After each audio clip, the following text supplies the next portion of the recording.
And good evening. Welcome to another edition of Cyclone InCYders alongside Matt Van Winkle and co-host of the Daily Double 5 to 6 on Thursdays, 88.5 KURE, Mr. Dan Tracy, joining us once again. And guys, we're going to jump right into it. Iowa State, a huge win over Baylor. The fans stormed the court. I know you're passionate about that, Tracy. We'll get into that here a little bit later in this first segment. But nonetheless, a huge win for Iowa State. They're going to be a lock in the NCAA tournament and picked up the 3 seed for the upcoming Big 12 tournament. We'll also talk about that. But Matt, first off, great win for Fred Hoiberg and the guys. What'd you all think? Definitely a big win. You mentioned it. 3rd seed in the Big 12. That hasn't happened in years. It's a lot of excitement around Iowa State right now as we're heading into the Big 12 season. And a lot of people did not expect that Iowa State to finish even close to, they picked them to finish middle of the pack, maybe lower the pack. I think we're projected to pick 8th. Correct me if I'm wrong, Dan. But, a big win for Iowa State. I know you're upset about the Iowa State fans storming the court, but, I liked it. I thought it was a good win for Iowa State, a win against a top 10 team. Doesn't happen a lot around Iowa State, and winning at Iowa State doesn't happen quite a lot either. So. We're going to go right into the court storming criticism right away? Let's do it. I thought it was dumb for them to storm the court at that point, and I'm not the only one. Scott Van Pelt, the court storm commissioner, what have you, never gave his ruling on it. He was kind of absent on Twitter a little bit over the weekend. Hating on it, so. Gottlieb was hating on it. He hates on Iowa State anyway. So. I did see some people upset about it. I was upset about it. I didn't really see any reason for it.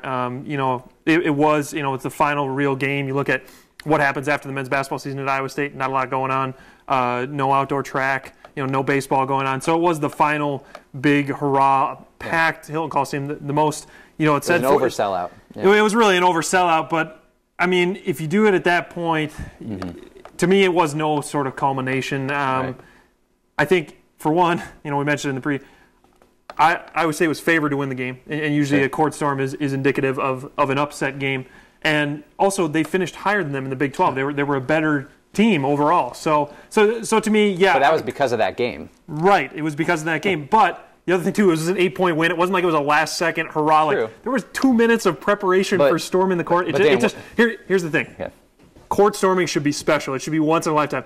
Iowa State's done it 3 times this year now. I mean, granted, they're big time. 4 times this year? Iowa State.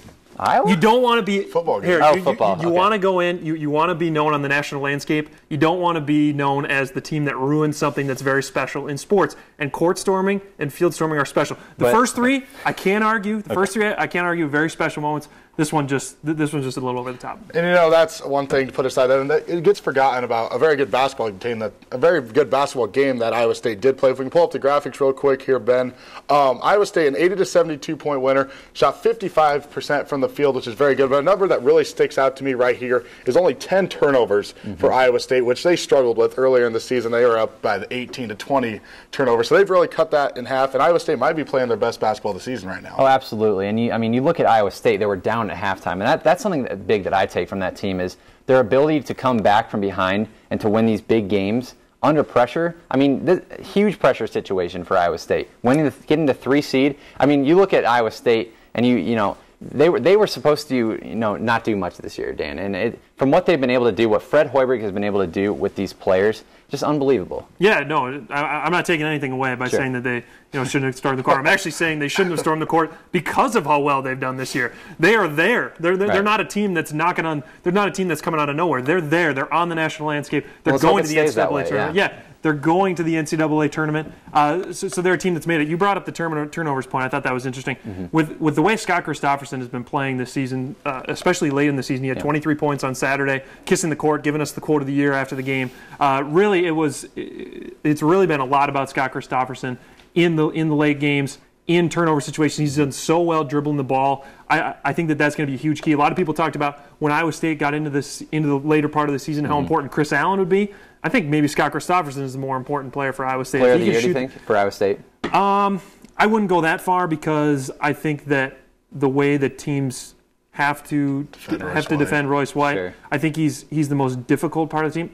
That's a really good question. I might have to think about that a little more. Yep. We do got highlights of the Baylor game if we can roll those quick. And the Big 12 awards were also handed out this week. And one thing that really surprised me was Chris Babb. Not left off the defensive team. That was his really go-to, his mojo. That's what everybody accepted him for. Was a great defensive player. Were you also surprised that Chris Babb was left off, Dan? I was a tad surprised just because, not because I've talked to any Big 12 coaches about it, but Big 12 coaches have talked about it, and more importantly, Fred Hoiberg has talked about it. At least 3 times he mentioned this year, I'd like to see 5 better defenders than Chris Babb. And it was really the only time you don't see Fred Hoiberg politic for a lot. But he went out there in press conference and said, you know what, he deserves to be on the All-Big 12 defensive team. When I didn't see it, obviously I was a little shocked, but here's the thing is awards, they're not always determined on, coaches aren't going back and looking at all the film and saying, you know what, here's going to be my top 5 defensive players. They're going to look at stats, and it's not always necessarily the coaches that are signing off on the final votes. And that's the thing, that Chris Babb knows he's a good defender. The team knows he's a good defender. Coach Hoiberg knows he's a good defender, and he's been vouching for him all season long. That this guy's been shutting down some of the league's best players, and he did just that against Baylor as well. And I thought for sure that performance against Baylor was going to lock up that Big 12 all-defensive team. But it's sad to see him not get that award. But he's got more important things to focus on. They got the Big 12 tournament to focus on. They got the NCAA tournament to focus on. I don't think that's going to bother him too much. Yeah, I think at the end of the day, if you look at the kind of season Chris Babb has had, early in the season, South Padre Invitational, he lit it up offensively. Everybody thought, man, this guy is the 3-point shooter. Yeah. And then you see guys like Chris Allen, Scott Christopherson, Tyrus McGee emerge as the really outside threats. Anthony Booker, right? And really, he was known for his defense. I think that's part of why it kind of gets skewed. Everybody thought he was defense because that's really the only thing he did well in the latter part of the season.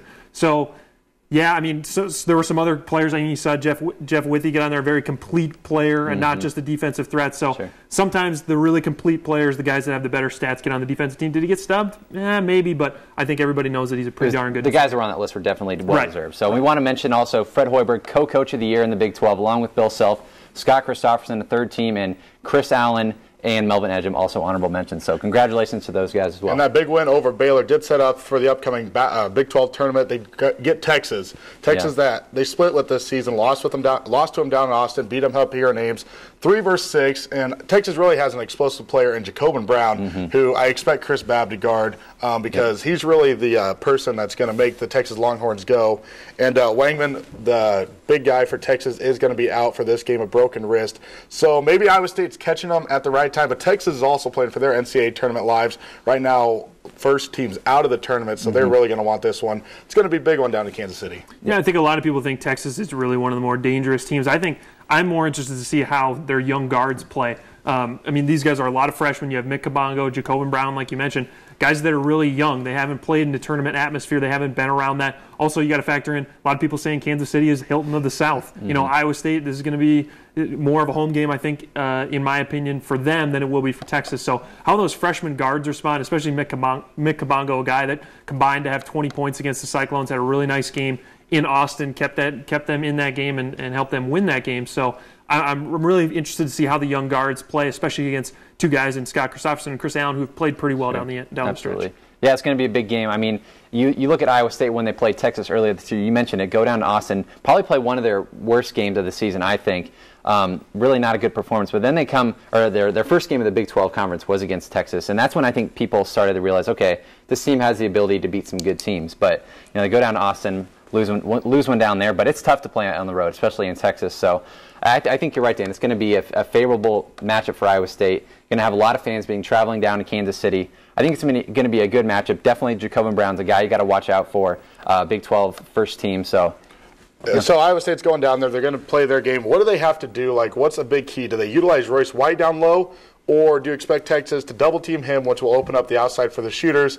Or do you expect them to close on the shooters and make Royce White beat you? How do you think Texas and Mac Brown is going to approach this one? Not Mac Brown, excuse me. Barnes is going to approach this one. Mac Brown, I think, would send. He'd blitz Royce White, blitz the heck out of him. I think you will see a similar to what they did in the first two games. Royce White shot 24 free throws in the first two games. And you remember in the second game, in the game that they lost down in Austin, he shot 8 of 17 from free throw, and he was on the not top 10 for those awful missed free throws. So I think that's one thing that Rick Barnes definitely tries to do is get him in foul trouble. And I think that in the guard play, I think you got to get the ball in Mick Kabongo's hand. He's a great he's a great facilitator. I think at the point there, get Jacobin Brown on the perimeter. I'm also interested to see Bouba Pillow. He played in the first game, I believe, in Ames, but was limited, and then didn't play in the second game. So how he comes back, I think him and Kabongo are going to be a good matchup when he comes off the bench. Yeah, I think defensively for Texas, you definitely got to double up Royce. And I think for Iowa State, if they do that, their guards really need to show up. I think Scott's going to have a good game. And even Chris Babb, I think, is going to have to chip in offensively. And you look at guys like Tyrus McGee stepping up off the bench, really been that good sixth man for Iowa State this year. They're going to need a complete team effort if they want to beat Texas, who's really hungry for a win right now. It's going to be interesting. Iowa State is definitely going to have to knock down their shots. And I think if they do knock down their shots, they could very easily, they get Missouri if they win again, which will be interesting. Hard to beat a team 3 times in a season. Missouri is the only team in the Big 12 to sweep Iowa State, so that's getting a little maybe ahead of ourselves. They got to get by Texas first. It's going to be interesting. 8:30 game Thursday night on the Big 12 Network is where you can catch that one. Time to take our first break here on Cyclone InCYders. Coming up next, the Iowa State women are also going to be in action. Big 12 tournament, they lost to number 1 Baylor. Actually, were tied at halftime with that game. Played really a complete first half. Not so much of a complete second half. We'll get to that right after the break. I want to thank Dan Tracy for joining us on this segment, and come right back. You're watching Cyclone InCYders.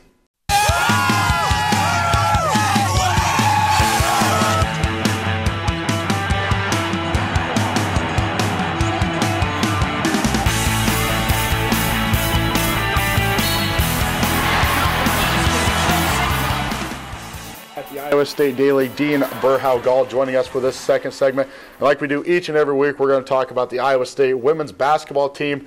And you mentioned it before the show, Matt, really a roller coaster season. Lost their first 5 Big 12 games, and they're going into the Big 12 tournament as the number 4 seed. So what's the biggest turnaround, and what's the main reason for the turnaround? Well, definitely starting to see the conference schedule 0-5 was huge for this team. You thought this team might just flop after that, but they really turned things around in the month of February. They had that one focus, 1 month, one focus kind of thing.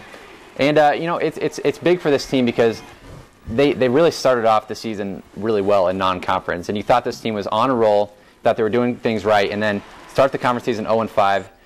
And they haven't really had a lot of big wins per se, especially on the road. They've had some really tough losses, like down at Kansas, double overtime loss there. But you look at a team like Iowa State, and they play their last game against Baylor. And going into halftime, Dean, they're tied with Baylor, and I thought that was probably some of the best basketball they were playing. What do you think?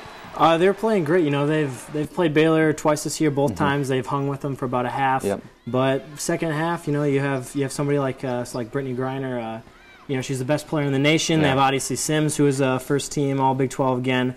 Baylor's dominance just took over in the second half. They couldn't hang with them. Yeah, Brittany Griner goes for 42 points in that game. Unbelievable. Yeah, she's definitely going to be the player of the year this year. It's going to be really, you got to be happy for the girls. They hanging with the number 1 team in the nation. I think Baylor's probably going to win the national championship this year. Yeah.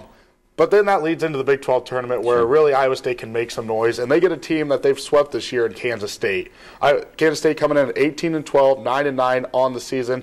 Yeah. Iowa State 18-11, 9-9 on the season. So 2 pretty even teams. But Iowa State did get the win in both games they played this year. But it's really hard to beat a basketball team 3 times in a season. Bill Fenley's going to have his girls prepared. They're going to have to play a good basketball game. What do you think is the biggest key to a 3rd straight win, Dean, for Iowa State over Kansas State in the Big 12 tournament? Well, I think the key this entire year has been the 3-point shooting. When they're off, they can't hang with hardly anybody. But when they're on, they can hang with anybody with the likes of Baylor, the likes of Oklahoma. I think that they're just going to have to shoot threes, not turn the ball over, and they're going to have to make sure that their posts aren't in foul trouble. They've got 3 posts in Prinz and Christofferson and Poppins, and if one of them is in foul trouble, which Poppins has been sometimes this season, they've had to rely on Christofferson and Prinz to take up that load. Yeah, and you mentioned it. They're going to need to hit those threes. And Nikki Moody, all-freshman team this year, just announced that. Big award for her. She's one of those girls that kind of, as a freshman, has stepped in there and really been kind of a leader that Iowa State's needed, especially when girls like Lauren Mansfield hadn't been shooting the ball well. So do you think it's going to come down to seniors like Chastity Cole and Lauren Mansfield to play well? I know Chastity Cole has really been more the defensive end, but Lauren, they're going to need her to step up on offense. Those 2 seniors, they've been instrumental in their turnaround from 0-5 to, like you said, 9-9. Run 9-9 to finish the conference. But and it's right because they've been effective in their own ways. You have Mansfield that she scored the ball. She's had 11 assists on the season. Cole, Mansfield, and Moody have all had 11 assists in their own games this season. But Mansfield and Cole contribute in their own ways because you have Mansfield that scores and you have Cole that shuts them down defensively. On senior night against Kansas State, they held Brittany Chambers, I think, to only a couple points, and Chaz Cole chased her around the entire the entire game, according to Bill Fenley. Speaking of Brittany Chambers, if we can pull up the graphic on her real quick, guys, she's one of those players that really can change a game for the Wildcats. She's coming in averaging 14 points per game, 32% from the three-point line, 35% from the field. She really easily the Wildcats' best player. How does Iowa State shut her down and keep her in check and eventually get the victory? Well, I think these teams have played each other twice, as we mentioned earlier. So these two teams are going to know each other. They're going to know, like the back of their hand. I think what they got to do is really just put somebody out on the wing to guard Brittany Chambers. As we see, averaging 14 points a game, shooting 32% from three-point range. She's going to be a huge threat. So they're really going to have to isolate her. I think put Nikki Moody on her, maybe out on the wing. We've seen her play really good defense this year. And we mentioned another girl, Chelsea Poppins. I think her defense kind of goes unnoticed sometimes. She wasn't named on the Big 12 All-Defensive Team, which I think was a snub. I think she should have been on that list. But you mentioned Chelsea Poppins, and I think that she's going to have a big game defensively too. Poppins, she's by far the most valuable player on that team. Sure. I mean, she and Brittany Griner and Odyssey Sims were only 3 of the unanimous selections of the first team. The presence she brings to the floor with rebounding, with her scoring, and just with her intensity the entire game is just, you can't make up for it. As you see right here, Poppins averaging a double-double in conference play, 14.5 points per game, go along with those 10 boards. She's shooting 50% from the field, which is very good for a girl down low of her caliber. But another girl that's really stepped it up, really came out in her sophomore slump at the beginning of the season, but really is coming out, and a big reason why Iowa State turned their season around is sophomore Hallie Christofferson. If we can pull up her graphic here really quick, I think she was overwhelmed at the beginning of the season, but she's rebounded well, 10 points per game, shooting 38% from the field and 43% from the field, 38% from behind the arc.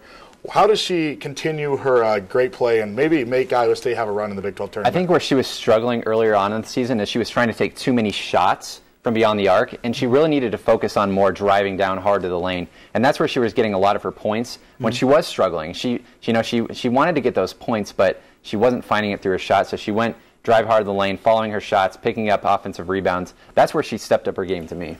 I think she's found a groove underneath the hoop. Yep. She's got a lot of garbage points under there in the post. She's worked in those moves a lot over the offseason.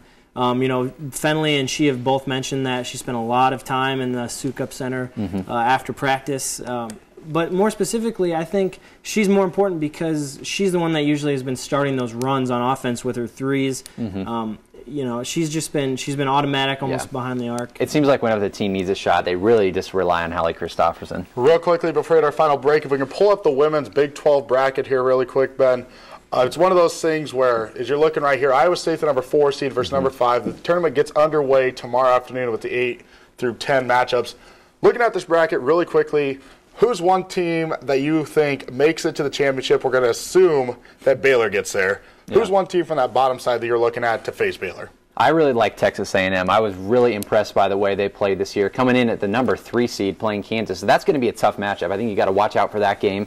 But definitely you're going to look at Baylor in the championship. I like Texas A&M. What do you think, Dean? I have to agree with you. The way that Texas A&M came to Hilton and just shut down Iowa State. Kansas is kind of a wounded animal right now. They lost Carolyn Davis to an ACL injury, so I feel like that could be a pretty easy game. Oklahoma, Iowa State beat them at Hilton, and so I think Texas A&M, they're athletic, they're experienced, they're returning national champions. I have to assume that'll be Texas A&M Baylor. Baylor, Texas A&M, you heard it right here, their predictions. You can catch Iowa State, Kansas State at 11 o'clock Thursday morning on Fox Sports Net. I want to thank Dean for joining us for this segment, and coming up we're going to talk about the men's Big 12 tournament as well as a little bit of NCAA news. Stay tuned. You're watching Cyclone InCYders.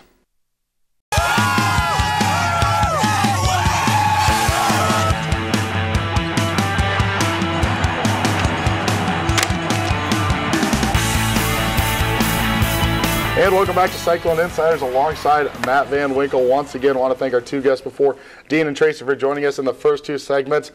Third segment, we're going to talk about the men's Big 12 tournament. But first, if we can pull up the NCAA top 10, AP top 10 rankings that just came out. Kentucky, number 1, alongside Syracuse, number 2, both sitting at 30-1, look to be the class of the country right now. I do believe 1 through 4, that's going to be your number 1, 4 seeds heading into the NCAA tournament. Want to run through a couple teams quickly that already punched their ticket. Belmont out of the Atlantic Sun, UNC Asheville, VCU, Loyola Maryland, Creighton, Murray State Davidson, and St. Mary's all punched their ticket to dance here in March. All 10 of those teams you just saw will be dancing. A couple more to be determined tonight. North Texas and Western Kentucky were in a barn burner before we came on tonight.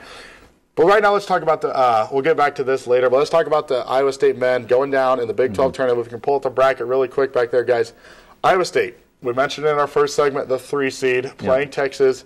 But the tournament a little bit different this year with those first games getting started tomorrow. Right. Oklahoma, Texas A&M, Oklahoma State, Texas Tech. Quickly, who gets through?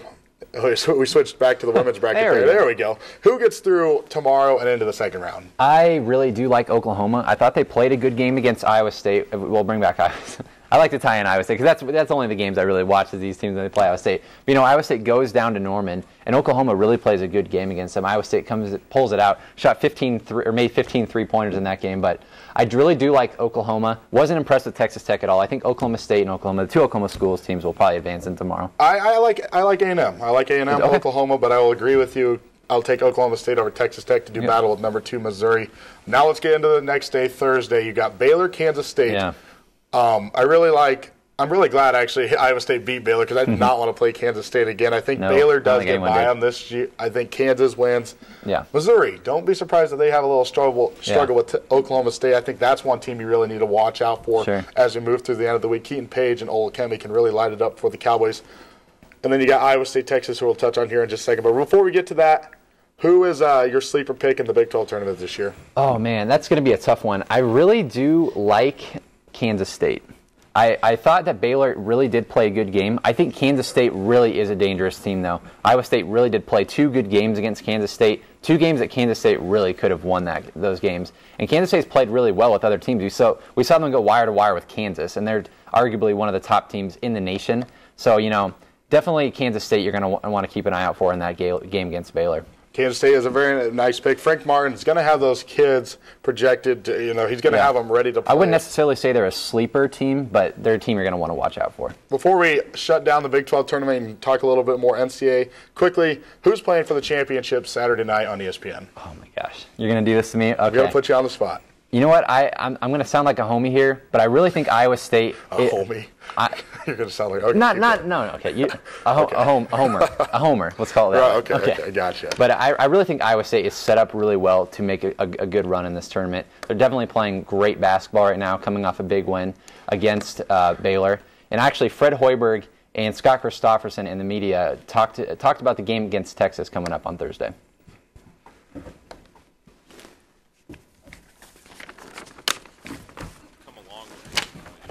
That first game, it seems like 3 years ago, but that was a very important win for our program in getting that first Big 12 win.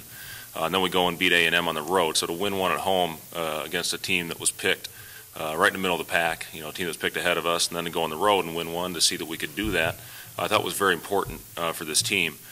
But Texas has grown a lot, as usually what typically happens with young teams is as the season goes on, they get more comfortable with each other and they grow a lot. That first season, the growth of where they start at the beginning of the season, especially when you have as many freshmen as Texas has to where they are now, is incredible. And Rick Barnes has done a terrific job. His record speaks for itself. To be in the NCAA tournament as many times as they have is a huge credit to him. They're going to be hungry. But so are we. We're fighting for stuff too. I think that, we all, they beat us last time. We realize how good of a team they are. They're, capable of, winning this tournament. So, we know, what type of team is going to be coming in. But like I said, we're fighting for things too. We got, a lot of goals still ahead of us that we want to accomplish. And, that's the next step to trying to attain that goal is, playing against Texas. So, I think we'll be hungry as well. And there you hear Scott Christopherson and Fred Hoiberg talking about that game on Thursday against Texas. And Texas is an interesting team as we wrap up here. They're kind of a young team, and they had a slow start to the Big 12 season. So they're a team you're going to want to watch out for because they're heating up as of late. I think they definitely could. It'll definitely be a good game. Let's just put it that way. As we mentioned earlier, Texas still fighting for their spot in the NCAA tournament. So they're definitely hungry for a win. I think it's going to be a good game. I think Iowa State pulls it out. I do agree with you. I do think Iowa State also pulls this game out, but it's going to be closer than a lot of people want to admit because, Iowa State's going to go in. They've been playing well, probably playing the best of any Big 12 school, maybe besides Kansas, coming down to late at the end of the season. We're talking during those interviews there. Really quick before we call her a night tonight, who is your finals? Well, Who's in the finals? As I said, I think Iowa State's really set up to make a good run in this tournament. I think they make the finals in the south end of the region in the bracket. I think that Kansas will end up in the north side. So it's going to be a Kansas-Iowa State rematch again. We know what happened when Kansas came up to Ames, so it's going to be another good one, I think. As much as I would love to pick Iowa State, I'm going to go with Missouri. I think it's going to be a grudge match, Kansas versus Missouri. I think Missouri actually gets Kansas in this one. I think they match up well against Kansas, and they're senior-led with Kim English and Denman on the perimeter. We're out of time right here on Cyclone InCYders. We're taking a week off next week, just like all of you are with Spring Bake. We'll be back in 2 weeks. Want to thank everybody behind the cameras and back in the control room. Couldn't do it without them. So for Matt Van Winkle, I'm Aaron Bauer. Thanks for watching, and have a pleasantly good evening.